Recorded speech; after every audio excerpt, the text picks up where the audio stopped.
దైవ సేవకునిగా అలనాడు పౌలు గారు తిమోతికి చెప్పిన ఈ మాటలని ఒకసారి మీకు జ్ఞాపకం చేస్తాను. చూడండి, మొదటి పత్రిక 6వ అధ్యాయం 11వ వాక్యంలో ఈ విధంగా వ్రాయబడి ఉంది. దైవజనుడా, నీవైతే వీటిని విసర్జించి నీతిని, భక్తిని, విశ్వాసమును, ప్రేమను, ఓర్పును, సాత్వికమును సంపాదించుకొనుటకు ప్రయాసపడుము. హల్లెలూయా. ఆ రోజు నుండి ఈ రోజు వరకు కూడా ఇదిగో వీటిని సంపాదించుకోవడానికి దేవుని సేవలో నేను ప్రయాసపడుతున్నానని దేవుని ఎదుట ధైర్యముగా చెప్తున్నాను. దేవునికి మహిమ కలుగును గాక. చెప్పండి గట్టిగా హల్లెలూయా, హల్లెలూయా. మనము కూడా ప్రభు రాకడ వరకు లేదా మన పోకడ వరకు ఈ విషయాల్లో నమ్మకంగా ఉండాలని దేవుని పేరట మీకు తెలియపరుస్తున్నాను. ఏమిటి ఆ విషయాలంటే, దైవజనుడా, నీవు దైవజనుడు అయితే చాలా స్పష్టంగా చెప్పాడు తాను ప్రేమించిన తిమోతికి పరిశుద్ధుడైన పౌలు గారు. నిజమే కదా, దైవ సేవకునికి ఓ హెచ్చరిక ఇవ్వాలన్నా, ఓ మాట చెప్పాలన్నా తాను అనుభవించి ఉంటేనే చెప్పగలుగుతారు. కలబల్లి మాటలో దేవుని యొక్క పనికిరావు, పని చేయవు కూడా. అందుకని దైవజనుడిగా ఈయన పొందినటువంటి శ్రమ, ఈయన సంపాదించుకున్న ఆస్తి, ఇదిగో నేను నా కుమారుడిగా ప్రేమించిన నీకు నేను అనుభవించినవే తెలియపరుస్తున్నాను. ఆత్మదేవుడు ఎందుకో నీకు ఈ మాట రాయమని చెప్తున్నాడు. ఆమేన్ చెబుదాం, ఆమేన్. ఏమిటి దైవ సేవకునికి కావలసినవంటే అక్కడ కొన్ని విషయాలు, 5, 6 విషయాలు చెప్పాడు. మొదటిది నీతి, రెండవది భక్తి, మూడవది విశ్వాసము, నాలుగవది ప్రేమ, ఐదవది ఓర్పు, ఆరవది సాత్వికము. ఈ 6 సంపాదించుకోవటానికి ఏం సంపాదించుకోవాలి? ఈ 6 మన ఆస్తి. ఈ 6లోనే ఉంది దైవత్వం, ఈ 6లోనే ఉంది దీనత్వం, ఈ 6లోనే ఉంది పరిశుద్ధుని ప్రేమ, ఈ 6లోనే దాగి ఉంది నీతి, భక్తి, విశ్వాసం. ఈ 6 కనుక మనం సంపాదించుకుంటే పౌలు గారు చెప్పినట్లుగా నేను నా విశ్వాసాన్ని కాపాడుకుంటుని, నా పరుగును తుదముట్టించితిని, ఇక మీదట నా కొరకు నీతి కిరీటము ఉంచబడి ఉన్నది. ఆమేన్. ఈ భక్తి మనలో ధైర్యం పుట్టించడానికి ఈ 6 విధములైన ఆస్తిని భూమి మీద దైవ సేవకుడు సంపాదించుకోవాలి. సంపాదించుకుంటేనే దైవజనుడు అని అక్కడ తెలియపరచబడుతున్నటువంటి దేవుని నీతి, దేవుని యొక్క ఆజ్ఞ, దైవ సంబంధమైన ప్రత్యక్షత. వీటిని కాకుండా కొందరట కొన్నిటిని సంపాదించుకుంటున్నారట. ఏమిటి అయ్యి అంటే అక్కడే రాశాడు, పక్కనే 3వ వాక్యం చూడండి. ఎవడైనాను మన ప్రభు అయిన యేసు క్రీస్తు యొక్క హిత వాక్యములను దైవ భక్తికి అనుగుణ్యమైన బోధను అంగీకరింపక భిన్నమైన బోధ ఉపదేశించిన ఎడల వాడేమీ ఎరుగక, ఏంటంటే తర్కములను గూర్చి, వాగ్వాదములను గూర్చి వ్యర్థముగా.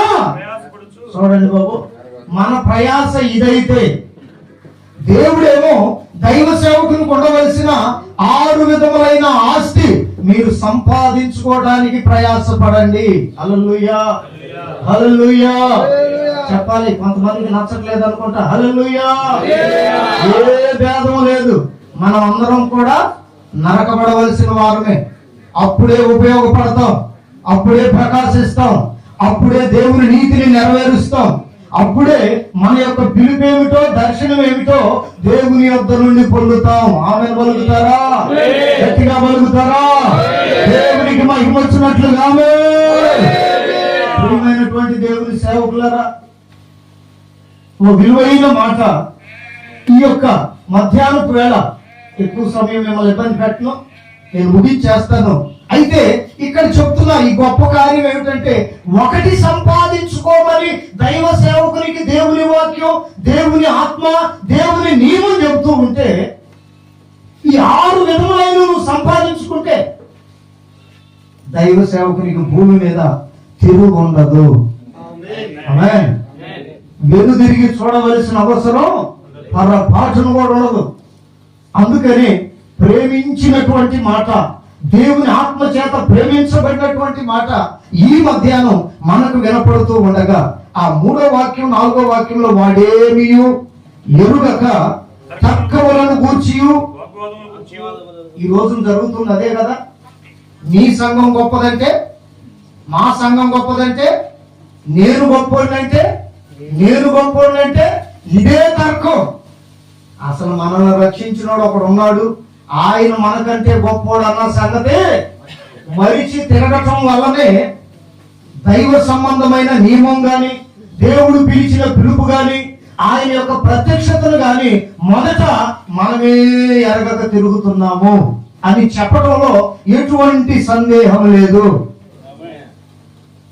ఆమె అన్నారంటే ఉన్నారన్నమాట. దేవుని స్తోత్రం కలుగును గాక. ఇంకా మాటలు చెప్పాడు అక్కడ ఏమంటే, వాగ్వాదములను గూర్చి వ్యర్థముగా ప్రయాసపడుచు గర్వాంధుడగును వీటి మూలముగా, చూడండి మనలో కలుగుతున్న వివే అసూయ, కలహము, దూషణలు, దురానుమానములు, చెడిపోయిన మనసు కలిగి సత్యహీనులై, ఇది ఇక్కడ ఆగిపోతున్నారు ఇప్పుడు అందరూ. హల్లెలూయా చెప్పండి, హల్లెలూయా. మొన్న మధ్య ఒక అయ్యగారు ఈ సాల్మాన్ గారు చెప్పినట్టే నన్ను కూడా సేవకుల మీటింగ్ పిలిచాడు. పిలిచి ఆయన అన్న మాట ఏమిటంటే, అయ్యా నేను మిమ్మల్ని పిలిచి వాక్యం చెప్పిస్తాను, ఎంత ఇస్తారు అన్నాడు.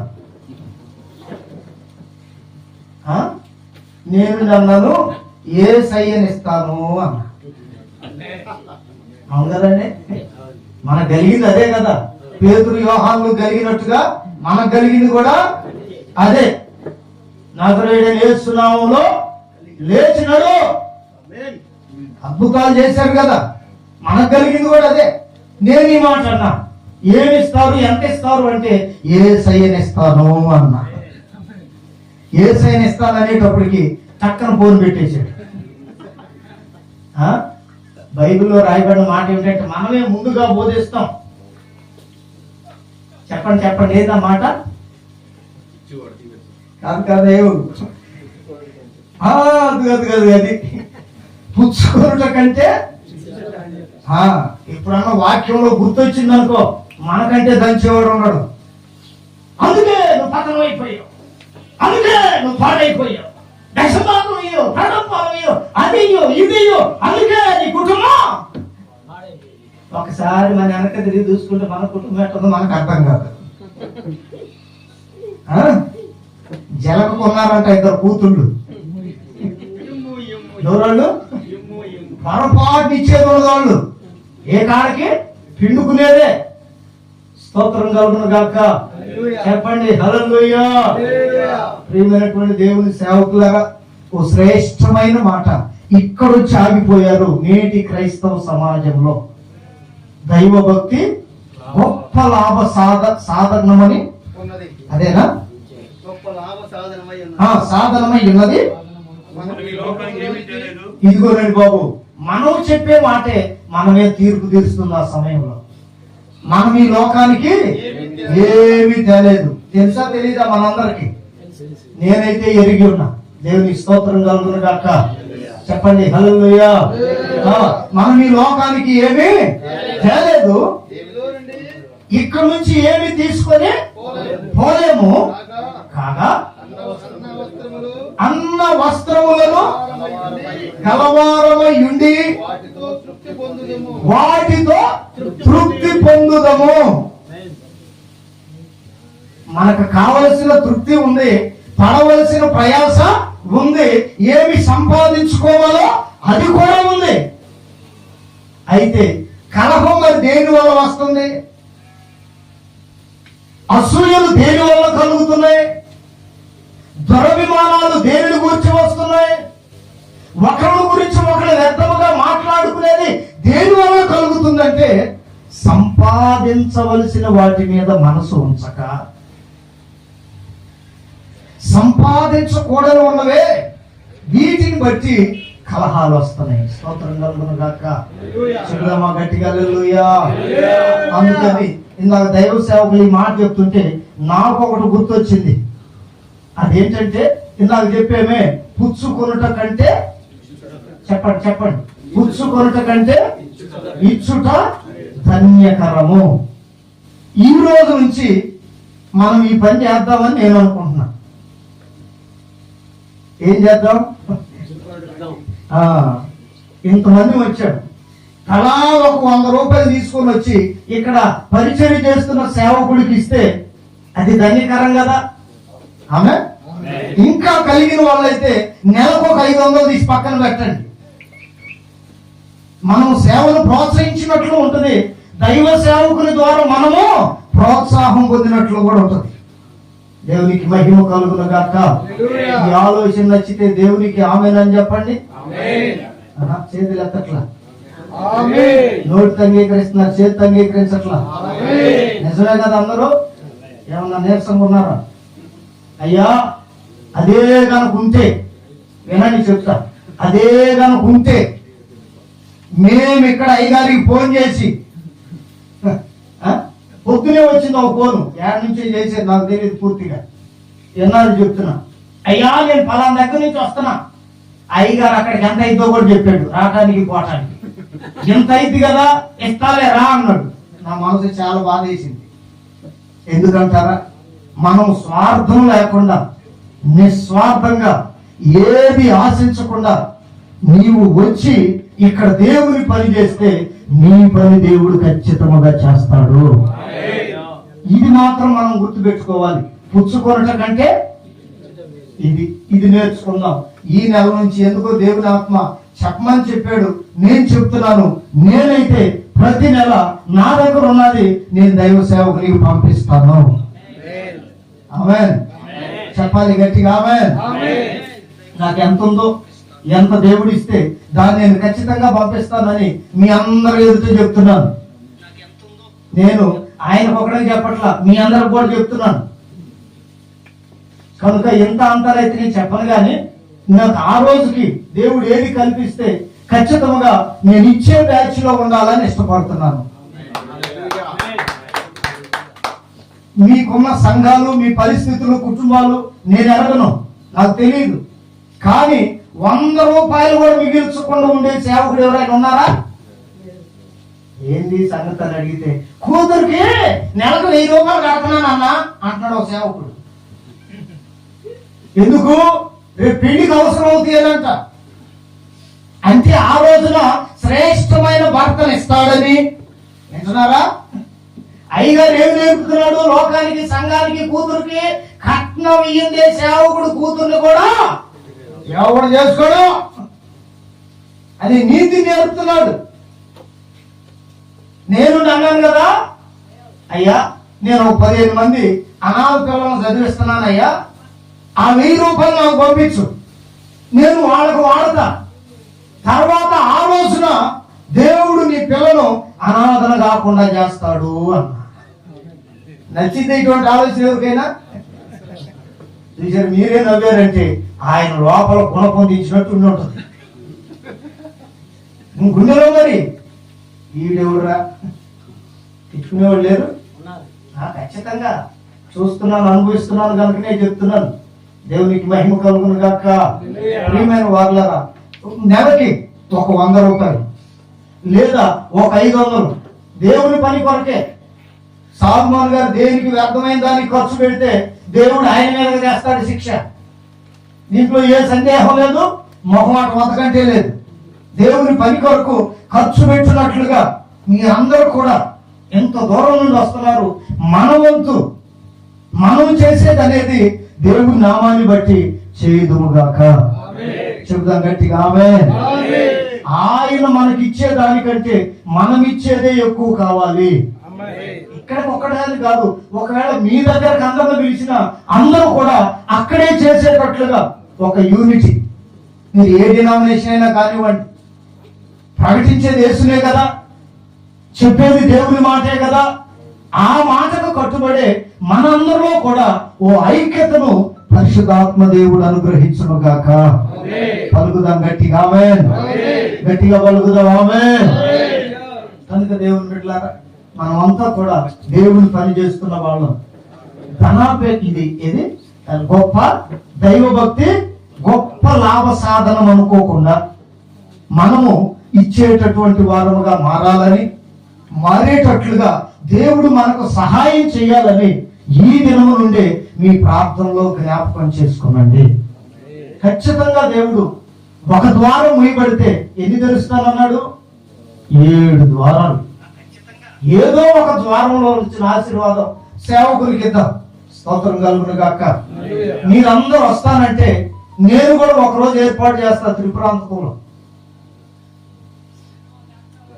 చూడండి, ఖచ్చితంగా మనం ఇచ్చేవాళ్ళుగా ఉండాలి. ఎందుకు ఈ మాట చెప్తున్నానంటే, నేను త్రిపురాంతకం వచ్చిన కొత్తలో నాకు ఎవరు తెలిసిన వాళ్ళు లేరు, ఎవరు లేరు. దేవుడు వెళ్ళమన్నాడు, వచ్చాను. బస్సు దిగిన వెంటనే ఒక ఆయన ఎదురుగా నిలబడ్డాడు, రింగులు తాళేసుకొని. నేను దిగిన వెంటనే, అయ్యా మీరు సేవకుడా అని వచ్చాడు నా దగ్గరకు ఆయనే. అప్పుడు దాకా ఆయన తెలియదు నాకు. అవునయ్యా దేవుని సేవకుడు, నేను ఇక్కడ సేవ చేయమని దేవుడు పంపిస్తే ఇట్లాగని చెప్పని అన్నాను. అన్న తర్వాత నాకు ఒక రూమ్ తెలుసు, ఆ రూమ్ నీకు ఇప్పిస్తాను, అక్కడ సేవ చేసుకో అన్నాడు. ఎవరు లేని సమయంలో, దిక్కు లేని పరిస్థితిలో అక్కడికి వెళ్తే ఆ రూమ్ అంతా పందికొక్కులు తొగున్నాయి, బండలు చక్కగా లేవు, తెలిసిన వాళ్ళు ఎవరు లేరు. ఇక నేనే ఆ మట్టి కాస్త అట్ట సరి చేసుకొని ఆ ఉన్న బండలు అట్ట పెట్టుకొని 7 రోజులు ఉన్నానన్న వాళ్ళందరూ విడిచిపెట్టారు, సహాయం చేస్తానన్న వాళ్ళందరూ మర్చిపోయారు. నేను ఎక్కడున్నానో తెలియదు, ఏమైపోయానో తెలియదు. అటువంటి పరిస్థితిలో ఆ బండలు అట్ట సరి చేసుకొని దాని మీద 7 రోజులు ఉపవాసం ఉండి ప్రార్థన చేస్తున్నాం. 7వ రోజు 3 ముసలోళ్ళు ఎత్తుకుంటా వచ్చారయ్యా, పలానా దగ్గర దేవుని సేవకుడు ఉన్నాడు, నా సేవకుడు ఉన్నాడు అని దేవుడు వెళ్ళమన్నాడు అని చెప్పి 3 ముసలోళ్ళు వచ్చారు. అమ్మ నేనేనమ్మా, సేవకుడు నేనేనని చెప్పానంటే వాళ్ళు ప్రార్థన చేసుకొని వాళ్ళు ఇచ్చిన మొదటి కానుక 30 రూపాయలు. స్తోత్రం కలుగును గాక. హల్లెలూయా. ఆ మొదటి ఆదివారం ఆ 3 విశ్వాసులు, అది ఎవరో తెలియదు, నేనెవరినో తెలియదు. తర్వాత 2వ వారానికి ఇంకొక 4 తీసుకొచ్చాడు. ఎంతమంది అయ్యారు? 7 అయ్యారు. 3వ వారానికి 7 30 మంది అయ్యారు.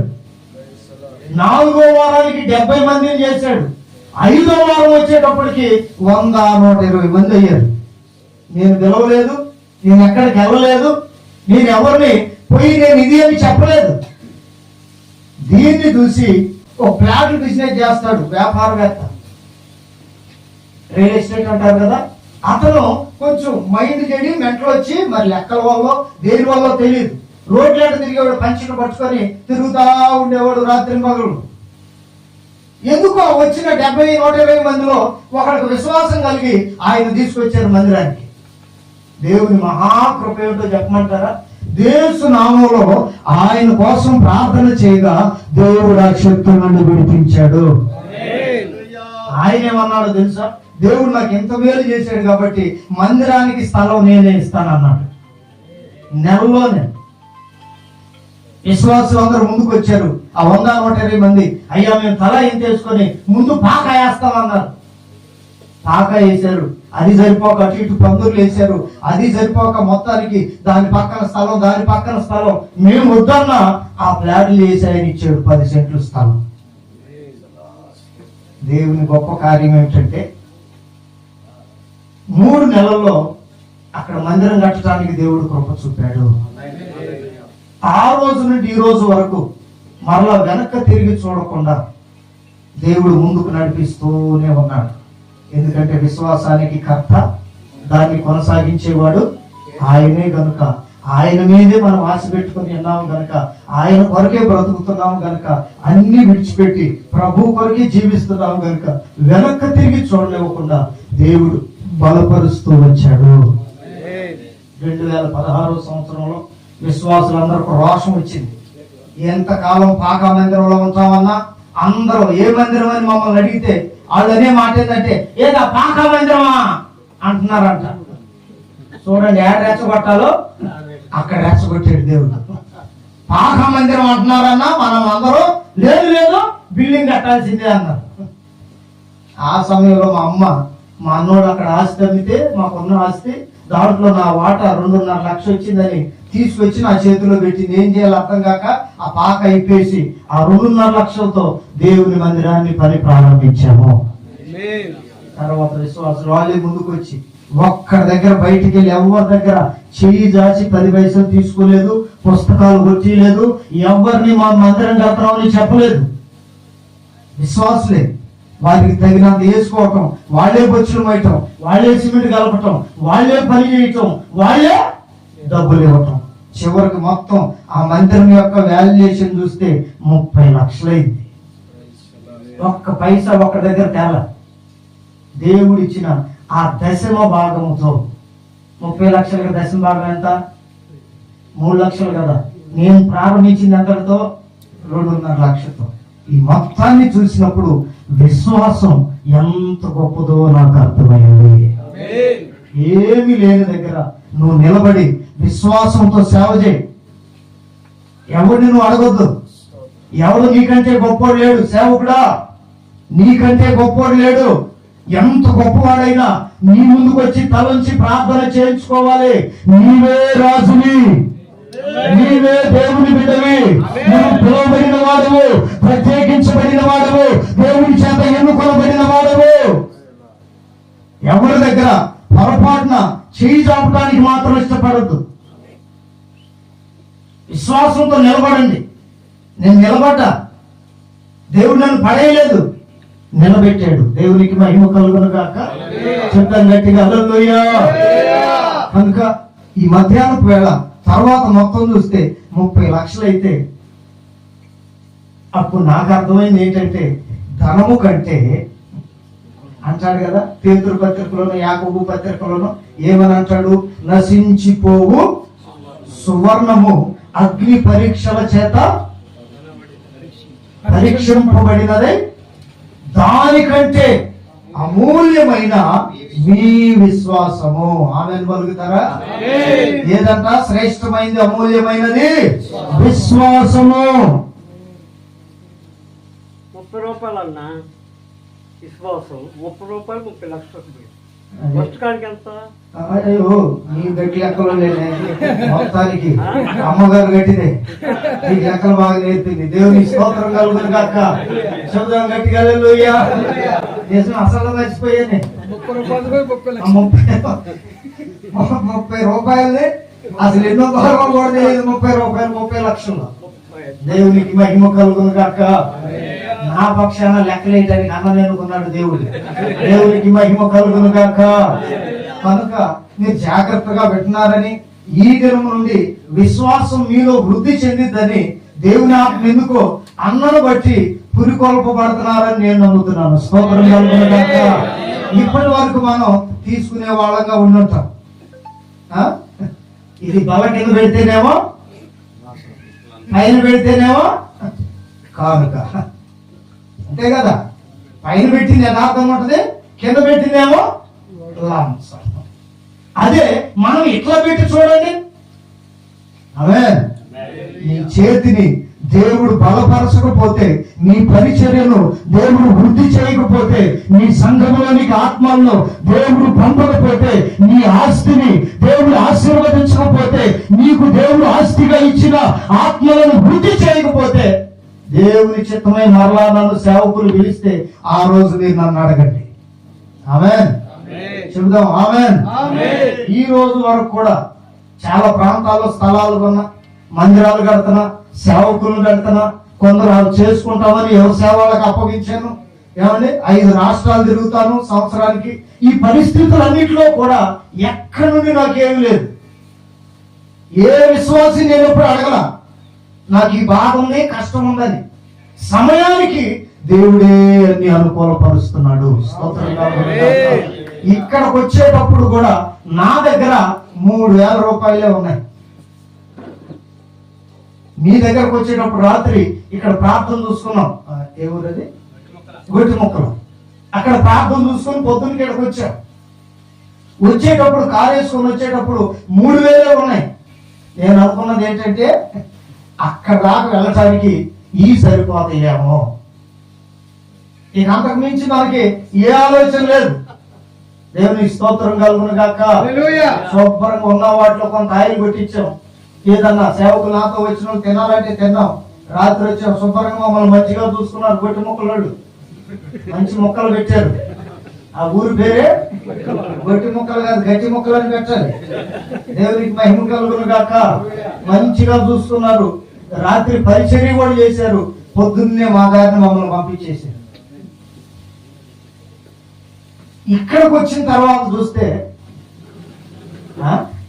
మరలా మాకెంత అవసరమో ఎక్కడెంత అవసరమో దేవుడు నా చేతిలో పెట్టాడు. దేవునికి మహిమ కలుగును గాక.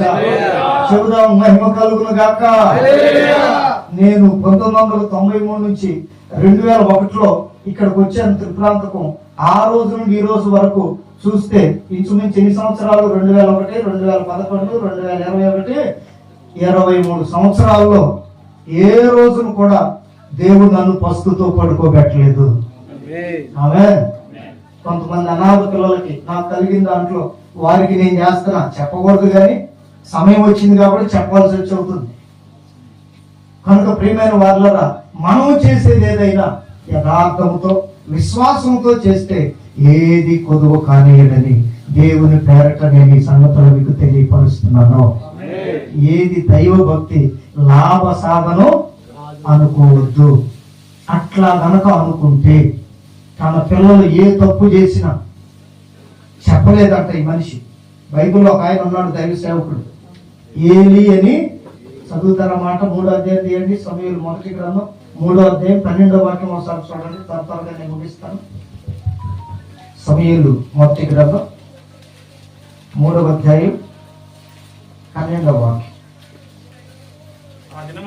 ఆ దినమున ఏలి యొక్క ఇంటి వారిని గురించి నేను చెప్పినదంతయు వారి మీదికి రప్పింతును, దాని చేయ మొదలు పెట్టి దాన్ని ముగింతును. తన కుమారులు తమ్మును తాము శాపగ్రస్తులుగా చేసుకొనుచున్నారని తానెరిగి వారిని అడ్డగించలేదు గనుక అతని ఇంటికి నిత్యమైన శిక్ష విధించునని నేను అతనికి తెలియజేయుచున్నాను. కాబట్టి ఏలి ఇంటి వారి దోషమునకు బలి చేతనైనను నైవేద్యము చేతనైనను ఎన్నటికీ ప్రాయశ్చిత్తము చేయబడదని నేను ప్రమాణ పూర్వకముగా ఆజ్ఞాపించి తిని. చూడండి, ఓ సేవకుని గురించి దేవుని మందిరంలో యాజక ధర్మాన్ని జరిగిస్తున్న ఓ సేవకుని గురించి తన పిల్లలు తప్పు మార్గంలో వెళుతున్నారని ఏలీకి తెలిసినా గాని పిల్లలను ప్రేమించాడే గాని దేవుని పేరట పిల్లలను గద్దించలేకపోయాడట. నేటి సమాజంలో జరుగుతున్న ఓ భయంకరమైనటువంటి క్షమించబడని ప్రాయశ్చిత్తం లేదట. ఏ బలి ద్వారా గాని అతని పిల్లల గురించి ప్రాయశ్చిత్తం కలుగ చేయనని నేను ఖచ్చితంగా ఈ మాటలు చెప్పుచున్నాను. ఎంత స్పష్టంగా రాశాడు. కాబట్టి ఏలి ఇంటి వారి దోషములకు బలి చేతనైనను నైవేద్యము చేతనైనను ఎన్నటికి ప్రాయశ్చిత్తము చేయబడదని నేను ప్రమాణ పూర్వకముగా ఆజ్ఞాపించి తిని. 19వ వాక్యం చదవండి.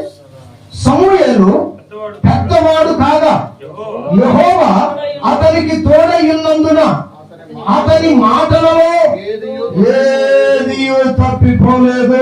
ఆమేన్ చెబుదాం, ఆమేన్ చెబుదాం. ఈ రోజున మనం కూడా దేవుని మందిరంలోనే ఉంటున్నాం, దేవుని సేవే చేస్తున్నాం. ఈ పిల్లలట, ఏలి పిల్లలట తిండి దగ్గర ఉడికి ఉడకంద తినేవాళ్ళంట.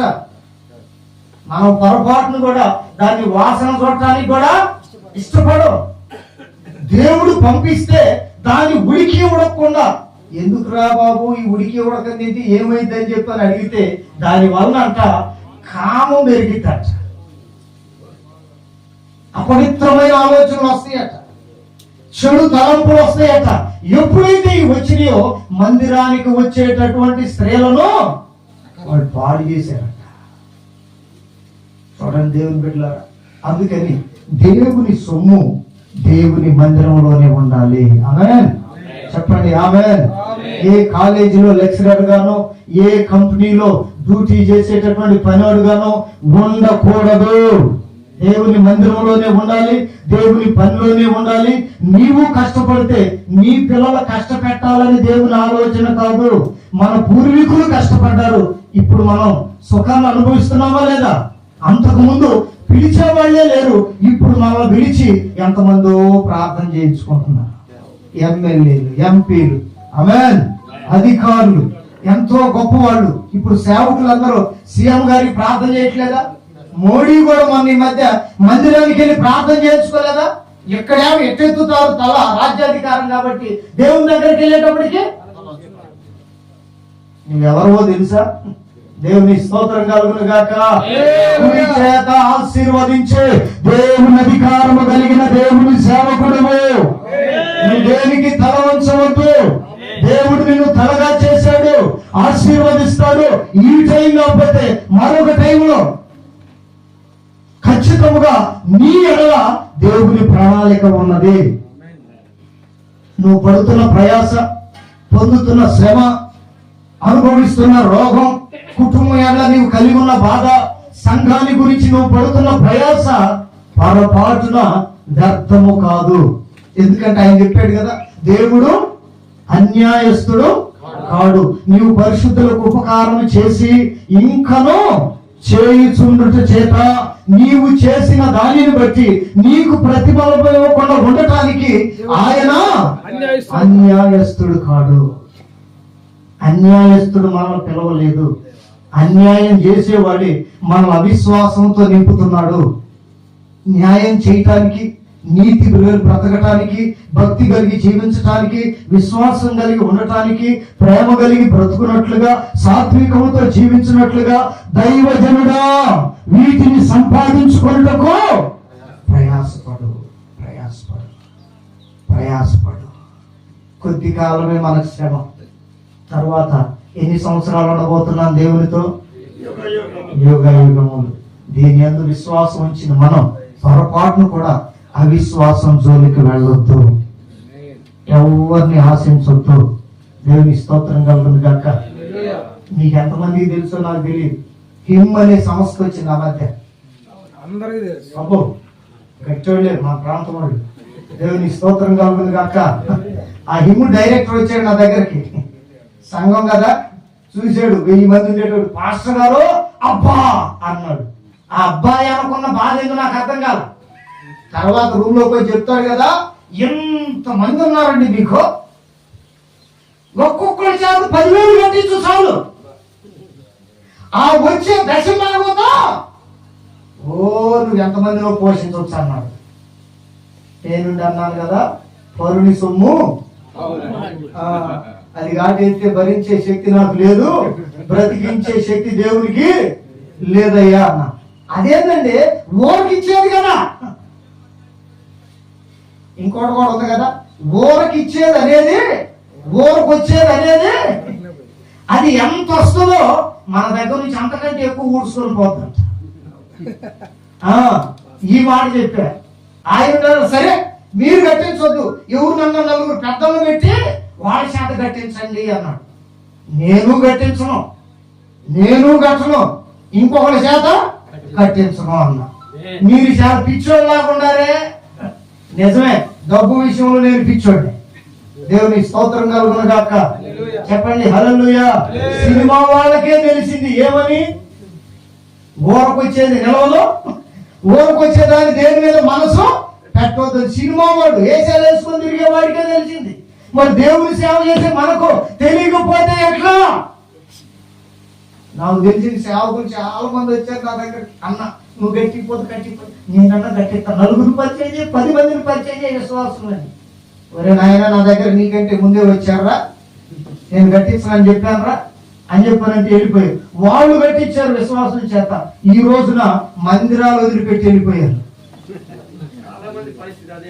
మందిరాలు వదిలిపెట్టి వెళ్ళిపోయారండి. ఆ విశ్వాసం నా దగ్గరకు వచ్చి, అన్నా మా సేవకుడు ఎక్కడన్నా కనపడితే చెప్పు నన్ను అడుగుతున్నారు. వాడు నాకు చెప్పి వెళ్ళాడా, నాకు చెప్పి కట్టారా? దేవునికి మహిమ కలుగును గాక.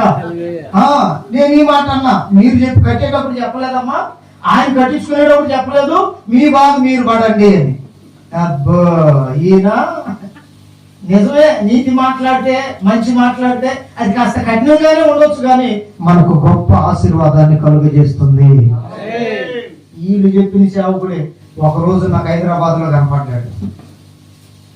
మీటింగ్కి వెళ్తే ఆ మీటింగ్కి వచ్చాడు. వాల్ పోస్టర్ చూసి వచ్చానన్నా ఇక్కడ మీటింగ్ అని మిమ్మల్ని కలిసి వెళ్దామని అన్నాడు. చెప్పాయి ఇట్లా మీ విశ్వాసులు అంట సంఘం నా దగ్గరకు వచ్చి, అన్నో నేను ఇక్కడ ఉన్నానన్న సంగతి వాళ్ళకి చెప్పొద్దు, వాళ్ళు మామూలు కాదు, ఇక్కడికి వచ్చి అన్ని వసూలు చేస్తారన్నాడు. ఇప్పుడు నేనేం చేయాలి, వాళ్ళకి చెప్పాలా చెప్పకూడదా?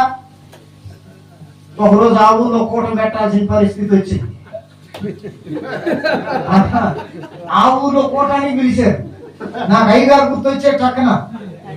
ఇప్పుడు దేవుడు గుర్తు చేశాడు కాబట్టి చెప్పాలా నేను మీరన్నా పనే చేశాను. దేవుని స్తోత్రం కలుగును గాక. ఆయన తెలివి ఏం చేశాడంటే ఎక్కడున్నాడు అన్న అడ్రస్ చెప్పలా నాకు. ఎక్కడున్నాడని అడ్రస్ చెప్పలా. నేను కూడా అదే చెప్పా, అడ్రస్ అయితే తెలియదు కానమ్మా, నేను ఫలానా దగ్గర మీటింగ్కి వెళ్తే ఆయన నన్ను కలిశాడు అని చెప్పా. దేవునికి మహిమ కలుగును గాక. చెప్దాం హల్లెలూయా. అందుకని ఇటువంటి మార్గాల కూడా నడిపించబడుతూ ఉండగా ఇంకొక అద్భుతమైన విషయం చెప్పమంటారా? జగనన్న నెలకి ఎంత ఇస్తున్నాడు? వచ్చే వాళ్ళందరూ హల్లెలూయా చెప్పండి. అవునా? నిజంగా మీరు ధన్యులే. ఒక ఆయన ఉన్నాడు, పెద్ద ఆయన, ఏదో పొరపాటున అప్లై చేసినట్టు ఉన్నాడు. దేవునికి మహిమ కలుగును గాక. ఈ టైంలో కూడా వచ్చాడు వాలంటీ నా దగ్గరికి. 20 మంది 30 మంది సేవకులు ఉన్నారన్న 3-5 లెక్క చెప్పట్లే. ఇప్పుడు 3-5 1,50,000 వస్తాయి నెలకు, నీకు కూర్చొని సంపాదించవచ్చు అన్నాడు. అయ్యా ఇంతకుముందు అంతకంటే ఎక్కువ వచ్చి అని చెప్పారా? అప్పుడే నేను దాని వైపు చూడలేదు. నిజంగా విశ్వాసమందు నమ్మకం ఉంచితే ఏదైనా కానీ అది విశ్వాసం ఎదుట జగదుడిపే. స్తోత్రం కలుగును గాక. చెప్పండి గట్టిగా హల్లెలూయా. అందుకే మన మినిస్ట్రీ పేరు కూడా HRF హోలీ రబ్బూని ఫెయిత్ మినిస్ట్రీస్ అని పెట్టడం జరిగింది. నేను చచ్చిపోయే వరకు ఆ తర్వాత కూడా నాతో ఉండే సేవకులకు కూడా విశ్వాసంతో ఉంటే సేవ చేయటం, లేకపోతే ప్రార్థన చేయటం. ఇది తప్ప మనం నేర్చుకోవలసిన అడ్డ మార్గాలు ఏమీ అవసరం లేదని నేను అనుభవిస్తూ గొప్ప ఆశీర్వాదకరంగా మీరు మారాలని నేను ఈ విషయాలు మీకు తెలియపరుస్తున్నాను. మనం సంపాదించుకోవాల్సింది ఎన్ని? చెప్పండి ఏంటయ్యి? మన ముగింపులోకి వచ్చాం. ఏంటయ్యి? నీతి, భక్తి, విశ్వాసము, ప్రేమ, ఓర్పు, సాత్వికము సంపాదించుకొనుటకు ప్రయాసపడుము. ఇవి సంపాదించుకున్న వాళ్ళందరూ కూడా భూమి మీద గొప్ప సేవ చేశారు. లక్షలు కలిగి కాదు, కోట్లు కలిగి కాదు, విశ్వాసం కలిగిన వారు గొప్ప పరిచర్య చేశారు. దేవునికి మహిమ కలుగును గాక. మన ముందున్న సేవకులు ఎంతో మందిని గురించి మనం ఎరుగుదాం. భక్త సింగ్ గారు గొప్ప విశ్వాసం కలిగిన సేవకుడు. ఓ రోజున ముంబై మీటింగ్కి వెళ్ళడానికి 25 మందిని తీసుకెళ్ళమని దేవుడు చెప్పాడట. ఎంతమందిని? 25 మందిని తీసుకెళ్ళమని దేవుడు చెప్పాడు. కానీ వాళ్ళు తీసుకొని వెళ్ళటానికి డబ్బు గురించి చెప్పలేదంట దేవుడు. వెంటనే తన దగ్గర ఉన్న పరిచారకుని పిలిచి, నాయనా మనం ఫలానా రోజు ముంబై మీటింగ్కి వెళ్ళబోతున్నాం, 25 మందికి వెళ్ళి రిజర్వేషన్ చేసుకోనరా అన్నాడంట.